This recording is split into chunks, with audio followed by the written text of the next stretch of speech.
Por la gente. Se viene, cabros, se viene, se viene, se viene. Ya tengo pantalla completa. Ya tengo pantalla completa. ¿Están listos? ¿Estamos ready? ¿Estamos bien?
¿Dónde mierda quedó el maldito directorio?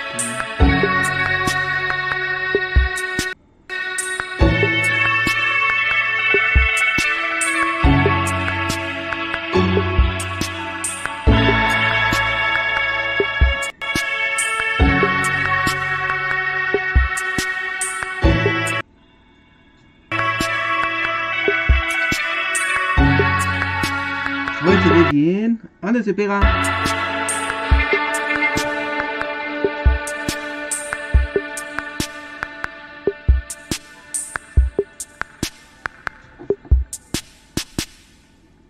Habla malaya, estoy hablando. Hi. Unfortunately, we had to cancel the talk that we had planned for GDC. But we do have some super exciting news about PS5 and Vaya, se pega. The console. Está más pegada la wea. I think you all know I'm a big believer in console generations. Once every 5 or 6 or 7 years, a console arrives with substantially new capabilities. There's a lot of learning by the game developers, hopefully not too overwhelming, and soon there's games that could never have been created before. ¿Esa es la nueva Now, consola? it used to be that no. as a ¿Se console escucha? designer, you'd somehow intuit what would be Pero no se ve, the po. best set of capabilities for the new console, and then build it in complete secrecy. For the Sí, PlayStation se escucha. consoles, that period lasted through PlayStation 3, a powerful and groundbreaking console, but also one that caused quite a lot of heartache, as it was initially difficult to develop games for. So, starting with PlayStation 4, Está hablando de la historia de la Play ya, de las consolas anteriores y todo eso. Está como contando, está haciendo como una biografía. A lot of what we put into a console derives directly from the needs and aspirations of the game creators. We definitely do have some ideas of our own, but at the core of our philosophy for designing consoles is that game players are here for the fantastic games. Which is to say that game creators matter. Anything we can do to make life easier for the game creators or help them realize their dreams, we will do. So, about once every 2 years, I take a tour of the industry. I go to the various developers and publishers, sit down, and discuss how they're doing with the current consoles and what they'd like to see in future consoles. This requires weeks on the road, as reaching the bulk of the game creators involves talking to well over 100 people at something like 24 publishers and developers. And it is incredibly valuable. By the way, the feature most requested by the developers, that was an SSD, which we were very happy to put in the hardware, but a lot of problem solving was required. I'll be doing a deep dive on the SSD and surrounding systems later on in this talk. It's also key to make a generational leap while keeping the console sufficiently familiar to game developers. I think about this in terms of balancing evolution and revolution. Now, with PlayStation 1, 2, and 3, the target was a revolution each time with a brand new feature set. That was great in many ways, but time for the developers to get up and running got longer with each console. In the past, I've called this time to triangle. Here's what I had for those 3 consoles. To be clear, I'm not talking about time to make a game. Developers will be ambitious, and it may take them 6 years or so to realize their vision.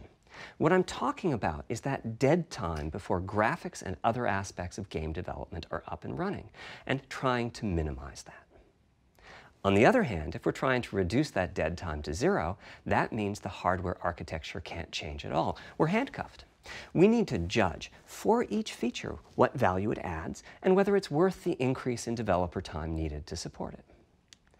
So with PlayStation 4, we were able to strike a pretty good balance between performance and familiarity. We got required learning back to PlayStation 1 levels.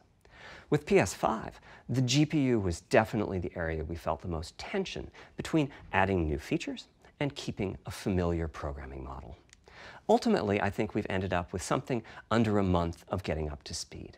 That feels like we're striking about the right balance. I'll go into a bit more detail later today about our philosophy with the GPU and the specific feature set that resulted from it. It's also very important for us, as the hardware team, to find new dreams, by which I mean something other than CPU performance, GPU performance, and the amount of RAM. The increase in graphics performance over the past 2 decades has been astonishing, but there are other areas in which we can innovate and provide significant value to the game creators, and through them, the players. That's why the SSD was very much on our list of directions to explore, regardless of what came out of the conversations with game developers and publishers. The biggest feature in this category is the custom engine for audio. That's today's final topic. The push for vastly improved audio, and in particular 3D audio, isn't something that came out of the developer meetings. It's much more the case that we had a dream of what might be possible 5 years from now, and then worked out a number of steps we could take to set us on that path. So here again are the 3 principles, the first being enabling the desires of developers to drive the hardware design. To me, the SSD really is the key to the next generation. It's a game changer. And it was the #1 ask from developers for PlayStation 5. As in, we know it's probably impossible, but can you put an SSD in it? That was a discussion we were also having internally. It was clear that the presence of a hard drive in every PlayStation 4 was having a positive impact. A lot of things that would simply have been impossible at Blu-ray disc speeds were now possible. At the same time, though, in 2015 and 2016, when we were having these conversations, developers were already banging up against the limits of the hard drive, and a lot of developer time was being spent designing around slow load speeds. I want to focus in on just one number here, which is how long it takes to load a gigabyte of data from a hard drive. The difficulty being that hard drives are neither particularly fast nor flexible.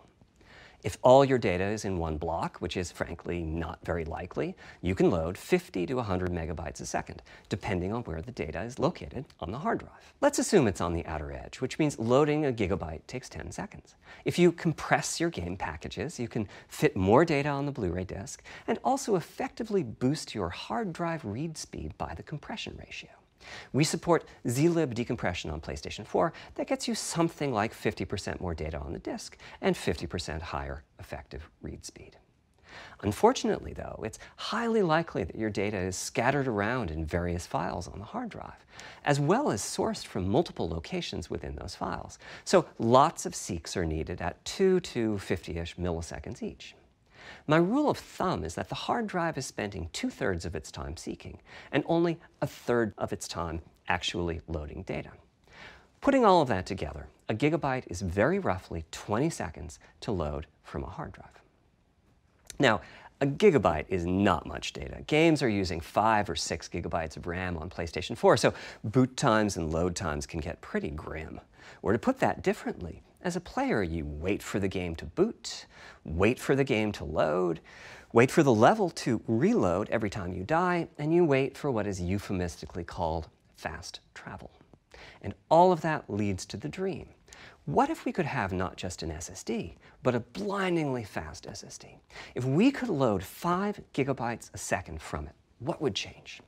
Now, SSDs are completely different from hard drives. They don't have seeks as such. If you have a 5 GB a second SSD, you can read data from 1,000 different locations in that second, pretty much at speed.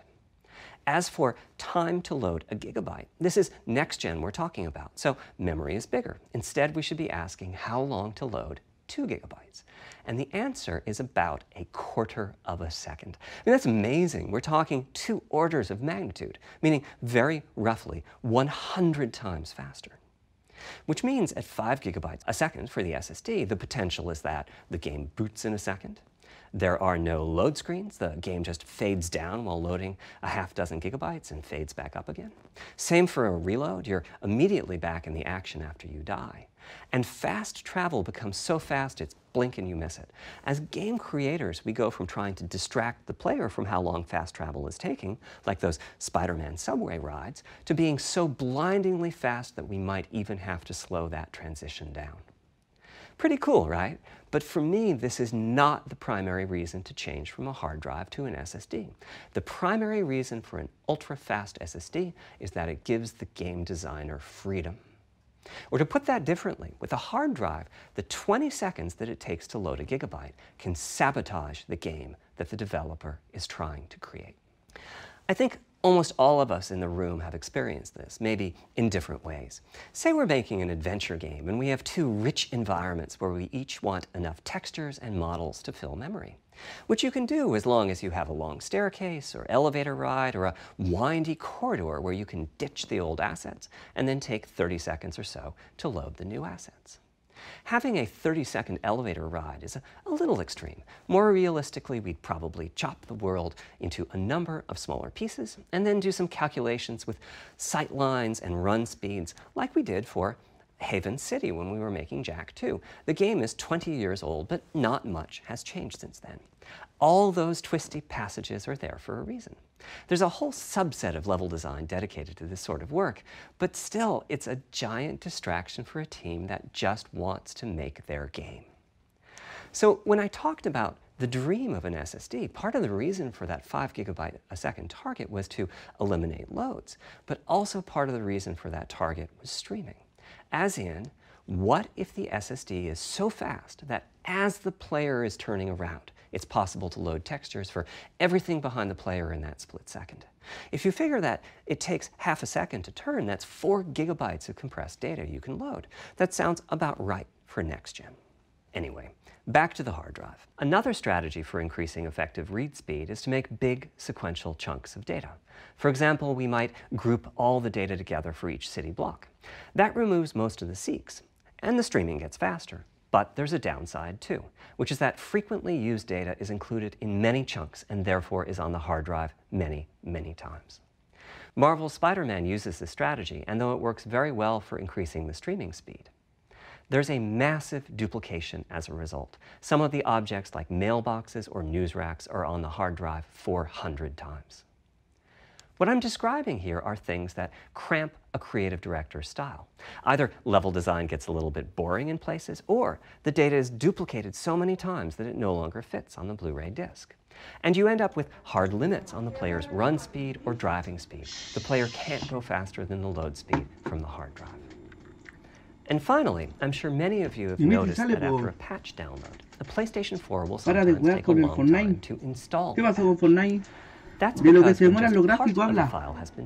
Va a ser una película va a ser la consola más potente entre los 20 años que ha tenido PlayStation. That includes the changed portion.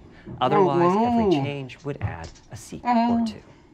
Even so, you can occasionally see this happening on game titles. They start to hitch once they get patched enough.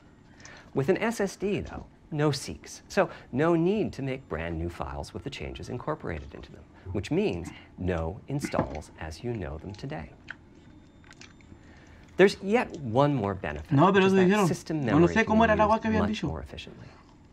On PlayStation 4, game data on the hard drive feels very distant and difficult to use. By the time you realize you need a piece of data, it's much too late to go out and load. So system memory has to contain all of the data that can be used in the next 30 seconds or so of gameplay. That means a lot of the 8 gigabytes of system memory is idle. It's just waiting there to be potentially used. On PlayStation 5, though, the SSD is very close to being like more RAM. Typically, it's fast enough that when you realize you need a piece of data, you can just load it from the SSD and use it.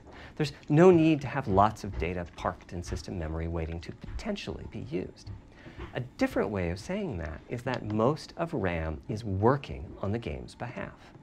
This is one of the reasons that 16 gigabytes of GDDR6 feels right for PlayStation 5. The presence of the SSD reduces the need for a massive intergenerational increase in size. So back to the dream of the SSD. Here's the set of targets. Boot the game in a second, no load screens, design freedom, meaning no twisty passages or long corridors, more game on the disk and more game on the SSD, and finally, those patch installs go away. The reality, though, is that the SSD is just one piece of the puzzle. There's a lot of places where bottlenecks can occur in between the SSD and the game code that uses the data. You can see this on PlayStation 4. If I use an SSD with 10 times the speed of a standard hard drive, I probably see only double the loading speed, if that. For PlayStation 5, our goal was not just that the SSD itself be 100 times faster. It was that game loads and streaming would be 100 times faster. So every single potential bottleneck needed to be addressed. And there are a lot of them. Let's look at check-in and what happens when its overhead gets 100 times. Conceptually, check-in is a pretty simple process. Data is loaded into system memory from the hard drive or SSD. It's examined. A few values are tweaked to check it in, and then it's moved to its final location.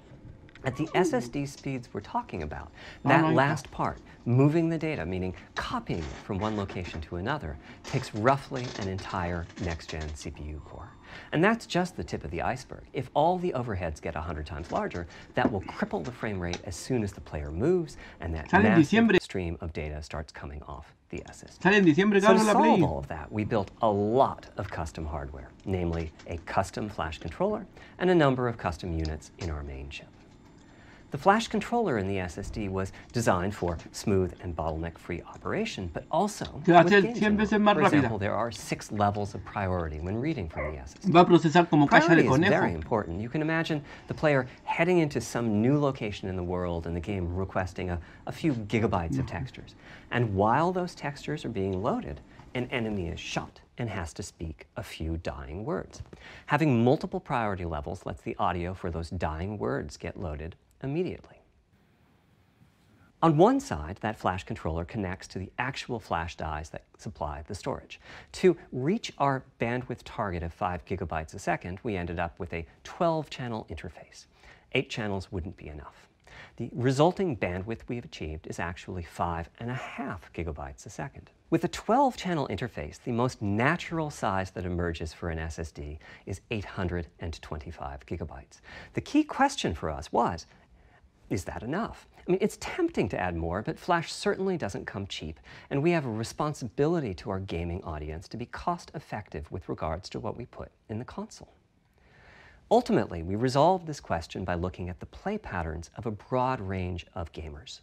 We examined the specific games that they were playing over the course of a weekend or a week or a month, and whether that set of games would fit properly on the SSD.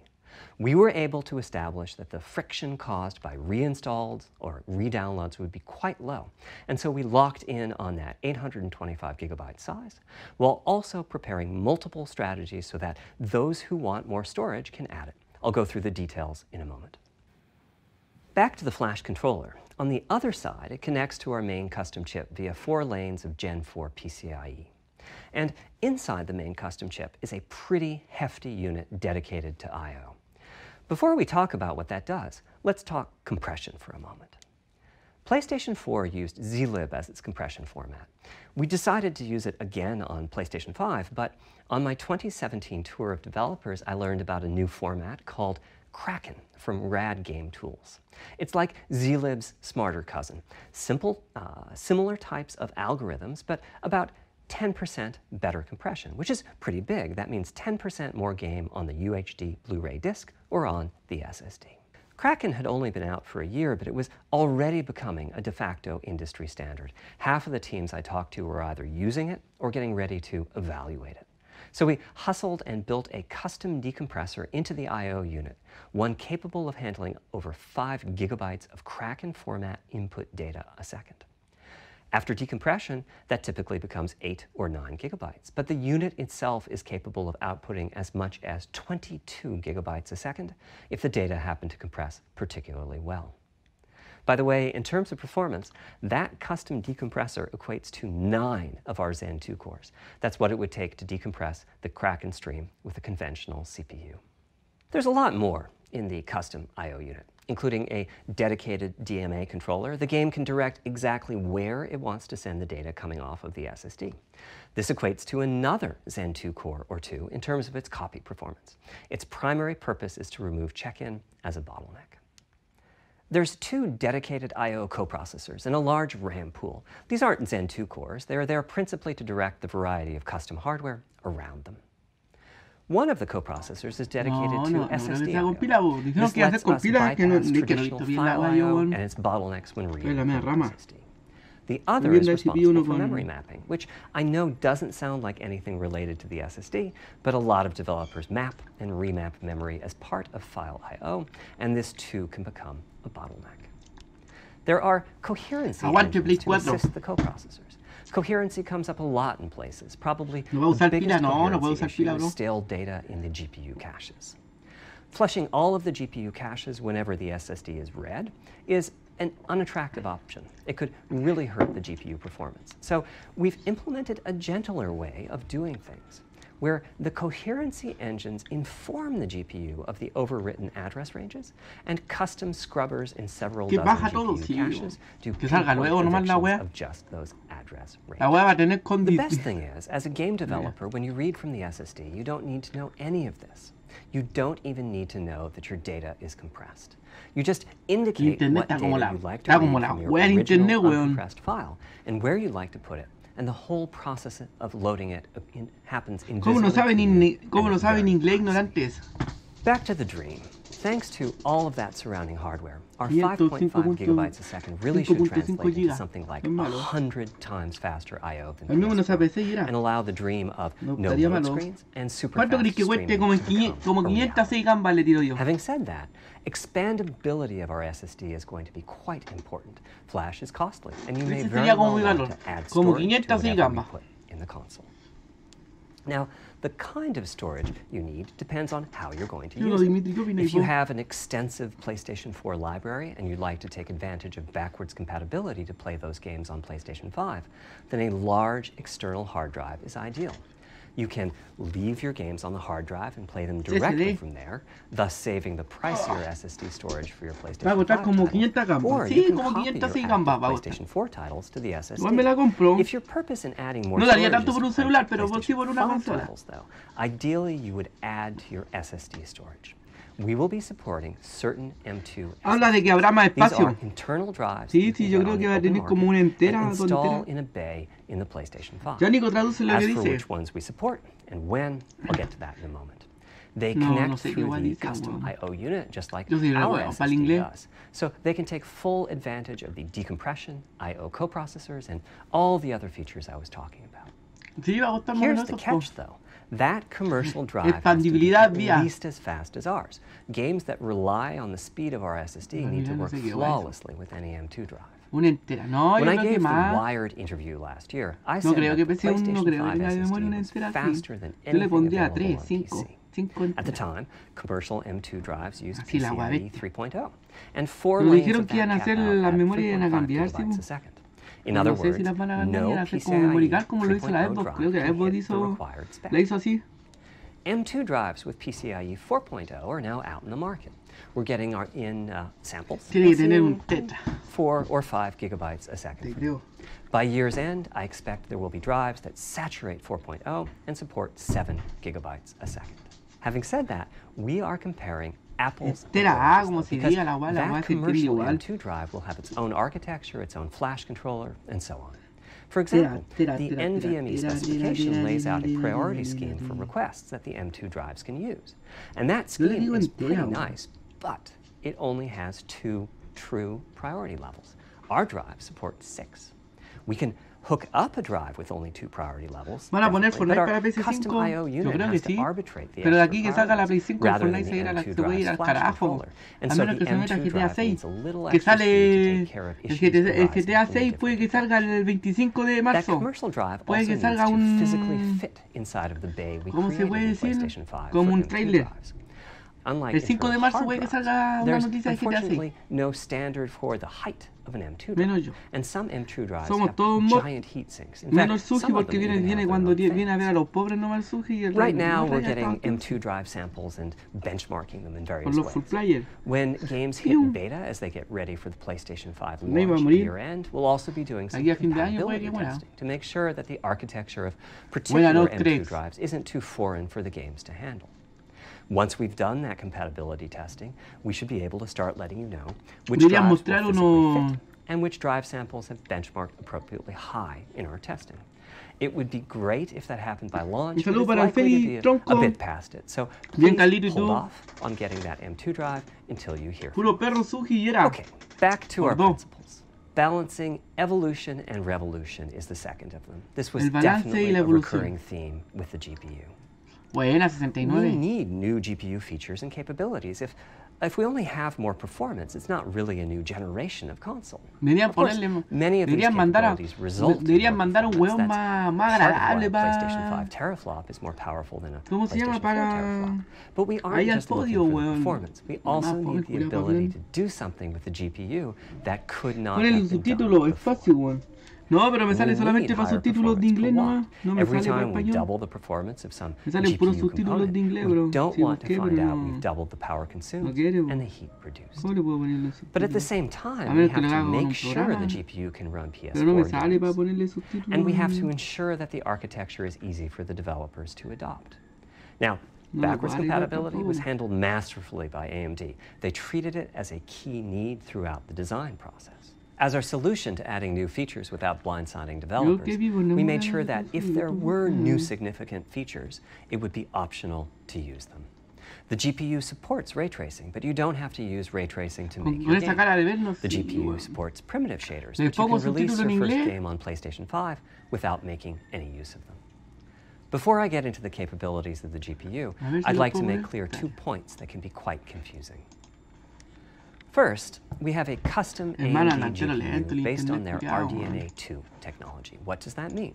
De verdad, AMD dice, is delantero continuously pálido. improving and revising their tech. For RDNA2, their goals were, roughly speaking, to reduce power consumption by re-architecting the GPU to put data close to where it's needed, to optimize the GPU for performance, and to add a new, more advanced feature set. But that feature set is malleable, which is to say that we have our own needs for PlayStation, and that can factor into what the AMD roadmap becomes. So collaboration is born. If we bring concepts to AMD that are felt to be widely useful, then they can be adopted into RDNA2 and used broadly, including in PC GPUs. If the ideas are sufficiently specific to what we're trying to accomplish, like the GPU cache scrubbers I was talking about, then they end up being just for us. If you see a similar discrete GPU available as a PC card at roughly the same time as we release our console, that means our collaboration with AMD succeeded in producing technology useful in both worlds. It doesn't mean that we as Sony simply incorporated the PC card into our console. This continuous improvement in AMD technology means it's dangerous to rely on teraflops as an absolute indicator of performance, and CU count should be avoided as well. In the case of CPUs, we all understand this. The PlayStation 4 and PlayStation 5 each have 8 CPUs, but we never think that meant the capabilities and performance are equal. It's the same for CUs. For one thing, they've been getting much larger over time. Adding new features means adding lots of transistors. In fact, the transistor count for a PlayStation 5 CU is 62% larger than the transistor count for a PlayStation 4 CU. Second, the PlayStation 5 GPU is backwards compatible with PlayStation 4. What does that mean? One way you can achieve backwards compatibility is to put the previous console's chipset in the new console, like we did with some PlayStation 3s, but that's of course extremely expensive. A better way is to incorporate any differences in the previous console's logic into the new console's custom chips, meaning that Even as the technology evolves, the logic and feature set that PlayStation 4 and PlayStation 4 Pro titles rely on is still available in backwards compatibility modes. One advantage of this strategy is that once backwards compatibility is in the console, it's in. It's not as if a cost down will remove backwards compatibility like it did on PlayStation 3. Achieving this unification of functionality took years of efforts by AMD, as any roadmap advancement creates a potential divergence in logic. Running PS4 and PS4 titles at boosted frequencies has also added complexity. The boost is truly massive this time around, and some game code just can't handle it. Testing has to be done on a title-by-title basis. Results are excellent, though. We recently took a look at the top 100 PlayStation 4 titles as ranked by playtime, and we're expecting almost all of them to be playable at launch on PlayStation 5. With regards to new features, as I said, our strategy was to try to break new ground, but at the same time not to require use of the new GPU capabilities. For more than a decade, GPUs have imposed a restriction on game engines. Software handles vertex processing, but for the most part, dedicated hardware is responsible for the triangles and other geometry that the vertices form. That means it's not possible to do even basic optimizations, such as aborting processing of a vertex if all geometry that uses it is off-screen. PlayStation 5 has a new unit called the Geometry Engine, which brings handling of triangles and other primitives under full programmatic control. As a game developer, you're free to ignore its existence and use the PlayStation 5 GPU as if it were no more capable than the PS4 GPU, or you can use this new intelligence in various ways. Simple usage could be performance optimizations, such as removing backfaced or off-screen vertices and triangles. More complex usage involves something called primitive shaders, which allow the game to synthesize geometry on the fly as it's being rendered. It's a brand new capability.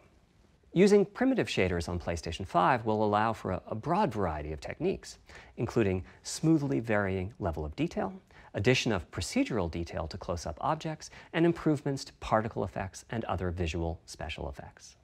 Another major new feature of our custom RDNA 2-based GPU is ray tracing, using the same strategy as AMD's upcoming PC GPUs. The CUs contain a new specialized unit called the intersection engine, which can calculate the intersection of rays with boxes and triangles. To use the intersection engine, first you build what is called an acceleration structure. It's data in RAM that contains all of your geometry. There's a specific set of formats you can use. They're variations on the same BVH concept. Then, in your shader program, you use a new instruction that asks the intersection engine to check a ray against the BVH. While the intersection engine is processing the requested ray triangle or ray box intersections, the shaders are free to do other work. Having said that, the ray tracing instruction is pretty memory intensive, so it's a good mix with logic-heavy code. There's of course no need to use ray tracing. PS4 graphics engines will run just fine on PlayStation 5, but it presents an opportunity for those interested. I'm thinking it'll take less than 1 million rays a second to have a big impact on audio. That should be enough for audio occlusion and some reverb calculations.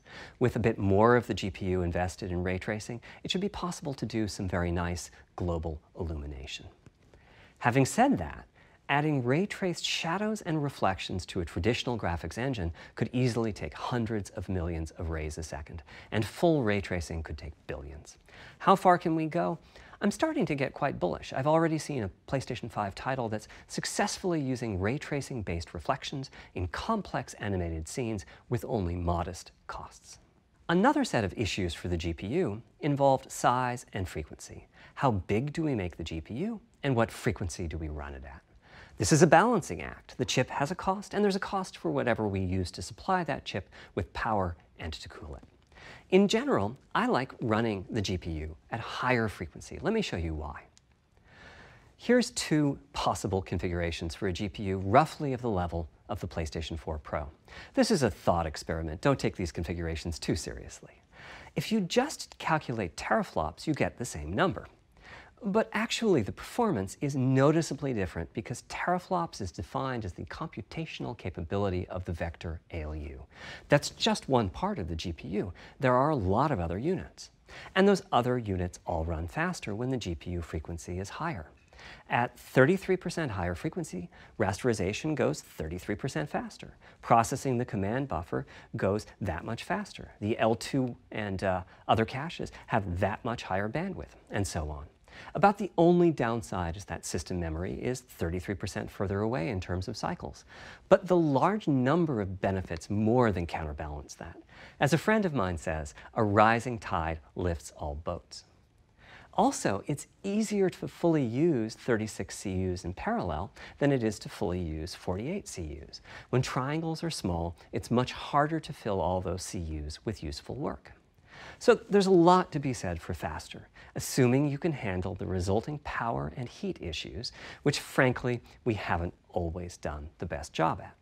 Part of the reason for that is, historically, our process for setting CPU and GPU frequencies has relied on some heavy-duty guesswork with regards to how much electrical power games will consume and how much heat will be produced as a result inside of the console. Power consumption varies a lot from game to game. When I play God of War on my PS4 Pro, I know the power consumption is high just by the fan noise. But power isn't simply about engine quality. It's about the minutiae of what's being displayed and how. It's counterintuitive, but processing dense geometry typically consumes less power than processing simple geometry, which is, I suspect, why Horizon's map screen, with its low triangle count, makes my PS4 Pro heat up so much. Our process on previous consoles has been to try to guess what the maximum power consumption during the entire console lifetime might be, which is to say, the worst case scene in the worst case game, and prepare a cooling solution that we think will be quiet at that power level. If we get it right, fan noise is minimal. If we get it wrong, the console will be quite loud for the higher power games, and there's even a chance that it might overheat and shut down if we misestimate power too badly. PlayStation 5 is especially challenging because the CPU supports 256-bit native instructions that consume a lot of power. These are great here and there, but presumably only minimally used. Or are they? If we plan for major 256-bit instruction usage, we need to set the CPU clock substantially lower or noticeably increase the size of the power supply and fan. So, after much discussion, we decided to go with a very different direction on PlayStation 5. We built a GPU with 36 CUs. Mind you, RDNA 2 CUs are large. Each has 62% more transistors than the CUs we were using on PlayStation 4. So if we compare transistor counts, 36 RDNA 2 CUs equates to roughly 58 PlayStation 4 CUs. It is a fairly sizable GPU. Then we went with a variable frequency strategy for PlayStation 5, which is to say we continuously run the GPU and CPU in boost mode. We supply a generous amount of electrical power and then increase the frequency of GPU and CPU until they reach the capabilities of the system's cooling solution. It's a completely different paradigm. Rather than running at constant frequency and letting power vary based on the workload, we run at essentially constant power and let the frequency vary based on the workload. We then tackled the engineering challenge of a cost-effective and high-performance cooling solution designed for that specific power level. In some ways, it becomes a simpler problem because there are no more unknowns. There's no need to guess what power consumption the worst-case game might have. As for the details of the cooling solution, we're saving them for our teardown. I think you'll be quite happy with what the engineering team came up with. So, how fast can we run the GPU and CPU with this strategy? The simplest approach would be to look at the actual temperature of the silicon die and throttle the frequency on that basis. But that won't work. It fails to create a consistent PlayStation 5 experience. It wouldn't do to run a console slower simply because it was in a hot room. So rather than look at the actual temperature of the silicon die, we look at the activities that the GPU and CPU are performing and set the frequencies on that basis, which makes everything deterministic and repeatable. While we're at it, we also use AMD's Smart Shift technology and send any unused power from the CPU to the GPU so it can squeeze out a few more pixels. The benefits of this strategy are quite large. Running a GPU at 2 GHz was looking like an unreachable target with the old fixed frequency strategy. With this new paradigm, we're able to run way over that. In fact, we have to cap the GPU frequency at 2.23 GHz so that we can guarantee that the on-chip logic operates properly. 36 CUs at 2.23 GHz is 10.3 teraflops, and we expect the GPU to spend most of its time at or close to that frequency and performance. Similarly, running the CPU at 3 GHz was causing headaches with the old strategy. But now we can run it as high as 3.5 GHz. In fact, it spends most of its time at that frequency. That doesn't mean all games will be running at 2.23 GHz and 3.5 GHz. When that worst-case game arrives, it will run at a lower clock speed, but not too much lower. To reduce power by 10%, it only takes a couple of percent reduction in frequency, so I'd expect any downclocking to be pretty minor. All things considered, the change to a variable frequency approach will show significant gains for PlayStation gamers. The final of our 3 principles was about finding new dreams. It's important for us on the hardware team to find new ways to expand or deepen gaming, and that's what led us to a focus on 3D audio. As players, we experience the game through the visuals, through audio, and through the feedback we receive from the controller, such as rumble or haptics. Personally, I feel a game is just dead without audio. Visuals are, of course, important, but the impact of audio is huge as well. At the same time, the audio team on a game project has to do a lot with a little. For example, on PlayStation 4, there's fierce competition for the Jaguar CPU cores. Audio typically ends up getting just a fraction of a core. That's not much of a computational resource, particularly when you consider that the visuals run at 30 or 60 frames a second, but audio processing needs to happen at almost 200 times a second. So it's been tough going making forward progress on audio with PlayStation 4, particularly when PlayStation 3 was such a beast when it came to audio. The SPUs in Cell were almost a perfect device for audio rendering. Simple pipelined algorithms could really take advantage of asynchronous DMA and frequently reached 100% utilization of the floating point unit. There's unfortunately nothing comparable on PlayStation 4. Probably the most dramatic progress in the PlayStation 4 generation has been with virtual reality. The PSVR hardware has its own audio unit. It supports about 50 pretty decent 3D sound sources. And this provided a hint as to where we could go with audio, as well as some valuable experience. Not to oversimplify, but here were our goals for audio on PlayStation 5. The first goal was great audio for everyone, not just VR users or soundbar owners or headphone users. That meant audio had to be part of the console. It couldn't be a peripheral. The second goal was to support hundreds of sound sources. We didn't want developers to have to pick and choose what sounds would get 3D effects and which wouldn't. We wanted every sound in the game to have dimensionality. And finally, we wanted to really take on the challenges of presence and locality. Now, when we say presence, we mean the feeling that you're actually there. You've entered the matrix. It's not, of course, something we thought we could perfectly achieve, but the idea was that if we stopped using just a rain sound and instead used lots of 3D audio sources for raindrops hitting the ground at all sorts of locations around you, then at some point your brain would take a leap and you'd begin to have this feeling of real presence inside the virtual world of the game. This has the capacity to affect your appreciation of the game, just like music in a game does. The concept of locality is simpler. It's just your sense of where the audio is coming from, to the right of you, behind you, above you. This can immerse you further in the game, and it can also directly enhance the gameplay.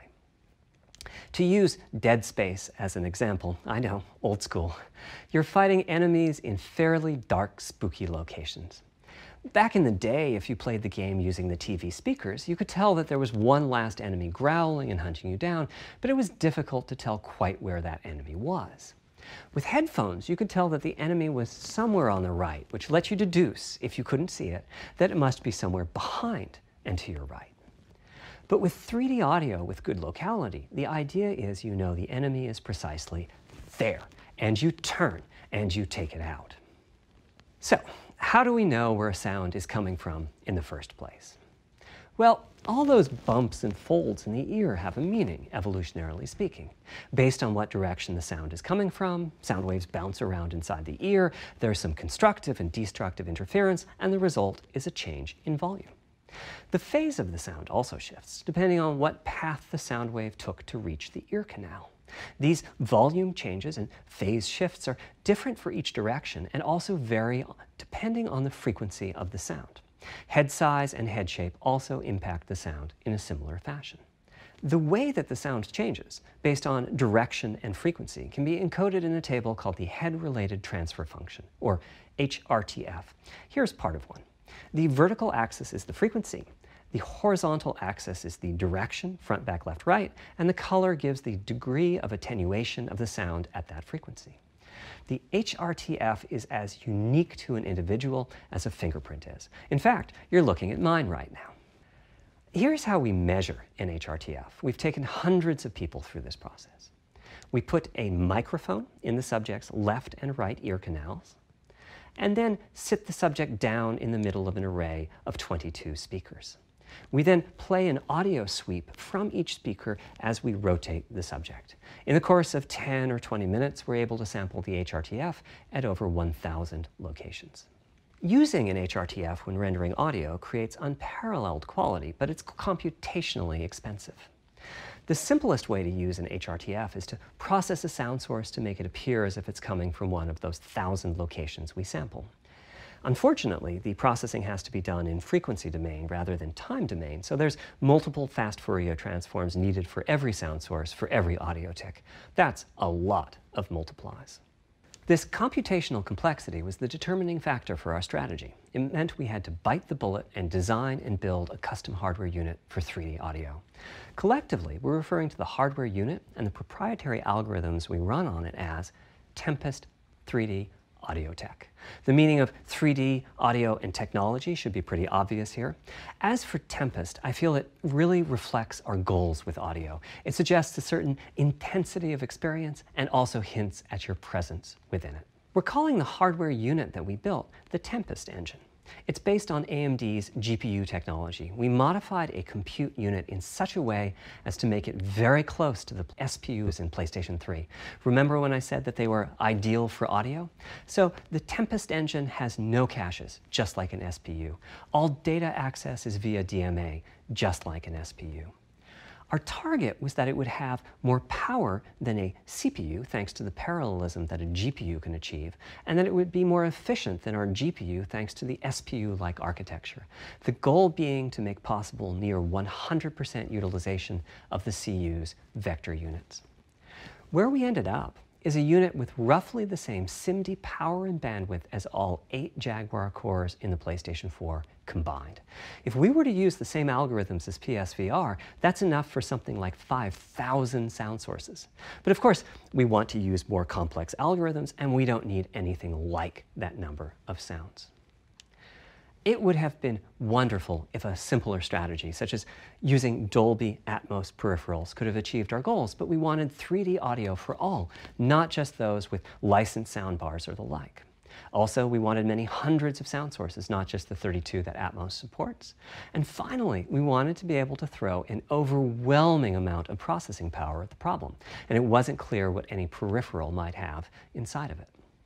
In fact, with the Tempest engine, we've even got enough power that we can allocate some to the games, to the extent that games want to make use of convolution reverb and other algorithms that are either computationally expensive or need high bandwidth. But the primary purpose of the Tempest engine remains 3D audio. Now, 3D audio is a major academic research topic. It's safe to say that no one in the world has all of the answers. And the set of algorithms that has to be invented, tuned, or implemented to realize our vision for 3D audio is immense. For example, use of HRTFs in games is quite complex. Before, I talked about making a sound source appear as if it's coming from one of those 1,000 HRTF sample locations. But for high-quality 3D game audio, we have to handle other possibilities. The sound source might not be at one of the 1,000 HRTF sample locations, so we have to blend the HRTF data from the closest locations that we have sampled. The sound source might be moving, which needs very special handling as that blend keeps changing, and that can cause phase artifacts in the resulting audio. Or the sound source might have a size to it, meaning it should feel as if it's coming from an area rather than a single point. There's also whole categories of approaches to be handled. 3D audio can be implemented using individual processing of 3D sound sources. But alternatively, ambisonics can be used for 3D audio. Ambisonics being somewhat like the spherical harmonics used in computer graphics. And finally, there's audio devices. The player might be using headphones or TV speakers or have a higher-end surround sound setup with 6 or more speakers, all of which need different approaches. That's a lot of variations. It's nice to have the computational resources of the Tempest engine, but it's clear that achieving our ultimate goals with 3D audio is going to be a multi-year, step-by-step process. Having said that, headphone audio implementation is largely complete at this time. It was a natural place for us to start. With headphones, we control exactly what each ear hears, and therefore the algorithmic development and implementation are more straightforward. For TV speakers and stereo speakers, we're in the process of implementing virtual surround sound. The idea being that if you're sitting in a sweet spot in front of the TV, then the sound can be made to feel as if it's coming from any direction, even behind you. Virtual surround sound has a lot in common with 3D audio on headphones, but it's more complex because the left ear can hear the right speaker and vice versa. We have a basic implementation of virtual surround sound up and running. We're now looking at increasing the size of that sweet spot, which is to say, making the area you need to be in to feel the 3D effect larger, and we're also working to boost the sense of locality. Headphone audio is the current gold standard for 3D audio on PlayStation 5, but we're going to see what we can do to bring virtual surround sound to a similar level, after which we'll start in on setups with more speakers, such as 6-channel surround sound. It's now to the point where some of the PlayStation 5 games in development are extensively using these systems. One of the game demos allows you to toggle between conventional PlayStation 4-style stereo audio and our new 3D audio. I listened with just an ordinary pair of over-the-ear headphones, and wow, I could feel a difference. 3D audio has that dimensional feel to it. Conventional stereo audio feels smashed flat by comparison. The improvement is obvious. So, a big advancement, but have I entered the matrix? Does my brain believe I'm really there, like I was talking about earlier when I explained our target of presence? Well, the answer is no, but you've probably caught on to what's missing here, namely whose HRTF was being used. It wasn't mine, it was the default HRTF. The audio team analyzed the hundreds that they measured and chose the one they felt was the closest fit to the total game-playing audience. This shows a piece of the default HRTF on the left and my HRTF on the right. You can see that the general features are much the same, but the details are quite different. With the default HRTF, as I said, the 3D audio sounds pretty great. When I use my HRTF, though, the audio reaches a higher level of realism, which is to say that when using headphones and my HRTF, I occasionally get fooled and even think a sound is coming from the real world when it's actually coming from the game. A corollary to this is that there are a few people whose HRTFs are sufficiently far from the default HRTF, that's the red dot here, that they can toggle between PS4 style and PS5 style audio and not sense much difference. I've had a few people describe the PlayStation 5's 3D audio as sounding like a bit better stereo audio. Presumably they're the ones at the very edges of this diagram. Which means what HRTF you're using is key. I'd like everyone to be able to experience what I'm experiencing, but obviously it's not possible to measure the HRTF of every PlayStation user. That means HRTF selection and synthesis are going to be big topics going forward as the Tempest technology matures. At PlayStation 5 launch, we'll be offering a choice of 5 HRTFs. There's a simple test where you pick the one that gives you the best locality. That's just the first step, though. This is an open-ended research topic. Maybe you'll be sending us a photo of your ear, and we'll choose a neural network to pick the closest HRTF in our library. Maybe you'll be sending us a video of your ears and your head, and we'll make a 3D model of them and synthesize the HRTF. Maybe you'll play an audio game to tune your HRTF. We'll be subtly changing it as you play and home in on the HRTF that gives you the highest score, meaning that it matches you the best. This is a journey we'll all be taking together over the next few years. Ultimately, we're committing to enabling everyone to experience that next level of realism. Hopefully, I've been able to illustrate a bit about our design and decision-making process today, and why PlayStation 5 has the feature set that it does. Now comes the fun part. We get to see how the development community takes advantage of that feature set. I'm hoping for the completely unexpected. Will it come from audio, ray tracing, the capabilities of the SSD, or something else? I guess we'll find out soon enough. Thank you for your time today.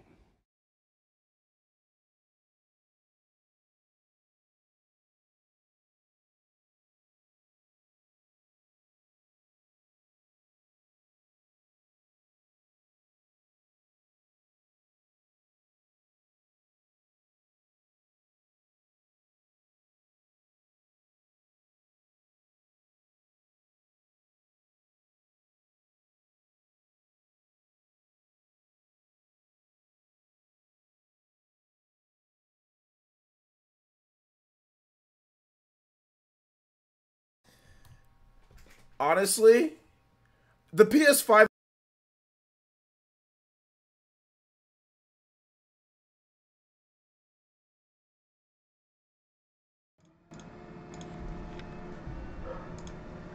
Oye, ¿eso fue todo? Nico, ponte a jugar. Oye, puta, yo pensé que iba a salir la Play, weón.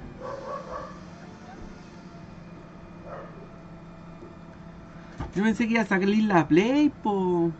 Yo dije, no, van a mostrar la maqueta, va a salir la Play. Vamos a mostrar el diseño, toda esa weá. Y ¿dónde, conchetumare? Más que alargan la cuestión, ¿no es cierto? No, pues cortó el loco, po. No hay más directo, po. ¿Qué vamos a hacer, weón? Fome, oye. Nico, llama a la Naya. El meo pico en el ojo. Esa madre gusta vos, po. No, bueno, no salió la PlayStation. No, Nico, ¿cómo si llama a la Naya? No, si yo me voy a dormir, bro, no dormió. Fue la weá, sí, venga, bro, venga. Hablaron de lo... del interior nomás, po, pero del exterior, lo que era toda la estructura, no hablaron nada, po. Código Play 5. No, bueno, no salió, yo sabía que iba a salir la maqueta por el diseño y toda esa cuestión, pues, sumando, y no salió nada. Su FIFA, buena NicoBot, buena Johan. Eso nomás, pues, que la mejoraron y que toda esa cuestión, y que iba a tener más capacidad, y que el sonido iba a ser más realista, y que iba a ser 3D. Esa fue mierda, pues, pero no...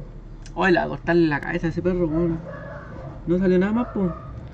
¿Cuándo va a valer? No sé, no dijeron, pero yo creo que va a valer unas 500 lucas así gambas, po.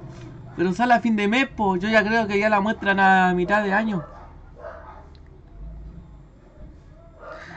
Yo le creo. No, si eso más o menos dijeron que iba a valer, po. Si iba a valer eso más o menos. En cosas anteriores, po. Y que iba compatible con todo, po. Y al final los juegos que iba a leer de Play 2 y de Play 1 y de Play 4 y de las Play anteriores lo iba a remasterizarlo a la Play 5 para que se vieran de una mejor calidad, de una mejor calidad y no iba a necesitar actualizaciones, dale. Pero la recompatibilidad, o sea, la compatibilidad de las otras consolas sí o sí va. Sí, yo creo que va a valer más o menos eso, por entre 4 y 600 lucas. Está en ese rango. Fuiste como Piñera, prometiste y no pasó nada. Cállate, Naya, cállate. Y dijeron que lo normal, lo mismo, siempre, así, entre eso, te tiro entre eso, entre 406 gambas. Y la compatibilidad, vamos, dale. Pero los juegos van a mejorar, sí, pues. Los va a remasterizar la Play 5, dale. Le va a darle como una mejor gráfica. Y el audio va a ser 3D y lo mejoraron todos. Eso no dijeron, pues. Nada más de allá no mostraron mando ni cómo era la Play, pues. No sé si hacer cuadrada, redonda, rectangular, nave espacial. Igual está buena, po. La wea fome, weón, tiempo perdido. Es automático. Lo ves. Sí, po. Y eso, po. Al final lo mismo de siempre, ¿no? Pues ya la recompatibilidad se sabía esa cuestión, po. Ya se había dicho hace rato. Ah, igual está de choro. Sí, po. O sea, lo mejor que trae, yo creo, es por la weá del... lo mejor que trae es la cuestión esa de la compatibilidad con las otras consolas, pues, y que remeterese los juegos y se vean mejores. Se confirmó. Digo, ¿para qué es eso? ¿Qué cosa stream? Cualquier delay le dejaron a PlayStation. Sí, estaba viendo el directo. Sí estaba agachando, bro. Pero fue, tenían que haber mostrado la maqueta, po. Fome los culiados, una compañía tan grande para hacer tan penca así en lo... para mostrarse, fome. Debería ser, no sé, más... mejor la weá, no sé, hacer una weá mejor, así, un evento más grande, no sé. Luego por fome, claro. Nada nuevo. No, por la compatibilidad nomás, pues. A trabajar como chino para comprar la weá. Claro, juega alguna weá, quizás todavía... No he dormido, bro, si voy a dormir yo. Quizás todavía la están diseñando, po. Puta, no sé, hermano, no creo. No, pues no mostraron la consola ni el mando, pues yo quería ver eso, pues. Quería ver cómo iba a ser la weá. Aquí tiene un coronavirus, todos los moderadores tienen coronavirus. Y si comentáis, los moderadores te pegan el virus. Y más encima se canceló la E3. Ah, sí, pues se canceló esa weá fome. Ojalá, espero un año ir a la E3. Una vez voy a esperar un año para ir a esa cuestión. Ya los dejo. La única posibilidad es donde podríamos mostrarla. Sí, pues, pero la E3 casi no sé si mostraría consolas así, casi siempre muestra juegos nomás. Pero no creo, sí, pues. Mientras Sony no dé el permiso. Yo creo que se va a mostrarse en mitad de año, por ahí por junio, julio. ¿Qué vas a hacer? Me voy, pochoro. Ahí nos vemos más rato. Luego te la muestro. ¡Cállate vos, weón! Oh, pesado, weón. Llega a la reja y se devuelve y ahí no ladra más. No salió ni una weá. Hablaron solamente lo del interior, po. Chao Pedro, chao Suki, chao Resina. Cuídense del coronavirus, cabros. Mira que está brígido y vayan a comprar cosas porque van a cerrar todas las weas después. Hablaron del interior nomás, po, Suki. Viste, no callaste nada, porque no entendiste nada. Yo ya dije todo lo que hablaron, po. Le pongo la mea patada en los hocicos al perro. Ya. Le ponía una patada en los hocicos al perro porque después mi perro te viola y te deja ahí toda descuartizada. En Puente hay un infectado. Michael, ¿te infectaste? Yo no entender. Bueno, llegaste. No, porque no hablo. Taca. Naya, soy mala con el Nico. Sí, es mal, está buena la pescarla puro. Pero Cochuflí con pata. Trabajo en el tuto, estoy salvado. Pero van a cerrar el tuto igual, pues sí, van a cerrar todo. Creo que van a hacer cuarentena general. Va a haber cuarentena general, así que van a cerrar todo, pues. Y creo que a los estudiantes creo que le están dando como 2 meses, creo, a los que estaban, no eran 2 semanas, creo que están tirando como 2 meses. Sí, pues se la voy a pegar a la Ángela. Ah, con la que sale, ya.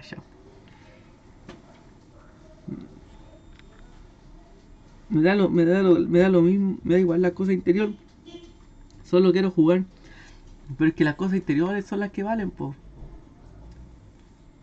O si no, no va a servir, po. Lo bueno que el audio va a ser 3D, po.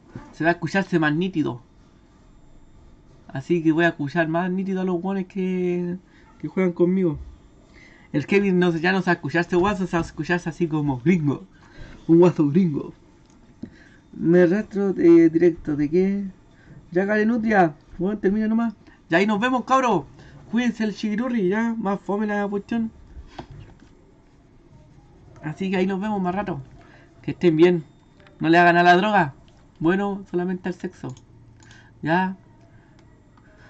Vamos a tener que comprar una tele cara, cambiante. Sí, bro, vamos a tener que comprar una tele cara, güey. No hay que comprar, depende. Si te quieres darle alto rendimiento a la Play, yo creo que tienes que comprarte una tele cara. Pero si no, nomás. ¿Qué tienen si todos sabemos que solo jugaremos Fortnite y era? Ah, Suji, no todos somos como tú. Hola, buena, Kilian. Chao, te pasado mi chufli con palta. Chao, San. Voy a ser el único weón con la misma voz. Cállate, negative. Chao, chao, Alonso Full que bajó. Ojalá te dé coronavirus, cura, y te muráis al día siguiente.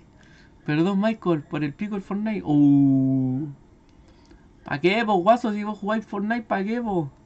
Por el pie. Ahora dice el culiado, tirarte la gallina jugando con él. No preguntan más, weón. No preguntan más, weón. Oye, hermano, parece que dejé preñada una loca y tengo 16. Estoy más asustado. ¿Qué me recomendáis? No sé, bro. No lo sé, Rip. Ni lo juego. Juego puro FIFA y COD, po. Ah, está bien, po. Ya era hora ya, po. Si quieres que vaya a jugar, si ya jugaste todo lo que tienes que jugar, ya, po, ratón. Si pasáis pegado. Si la wea aburre igual, po. ¿Te diste cuenta? Y ahí nos vemos, voy a dormir. Mira que andaba en el mall en delante comprando una weá. Encima mi mamá me lleva al mall y trae puro copete, po, weón. Era borracha la vieja encima también. Así que eso, po. Ahí nos vemos. Y oye, hermano, lo de los 16, nada, pues si te gustó meterlo, ahora tienes que hacerte responsable nomás, pues. Pero no te creo así mucho. Hay cualquier mentiroso en el chat. Digo, ¿con qué cara, weón? Vos soy el que juega más. Sí, pues, pero yo no me quejo, pues yo juego nomás. Yo juego de todo, sí, pues. Vos le diste el dato. Chao, bot. Anda al, pero bien las manos el coronavirus. Sí, sí, sí. Agárrame la media paja y después me la lavo. Y ahí nos vemos, cabrón. Cuídense. Shaolin. Bombín.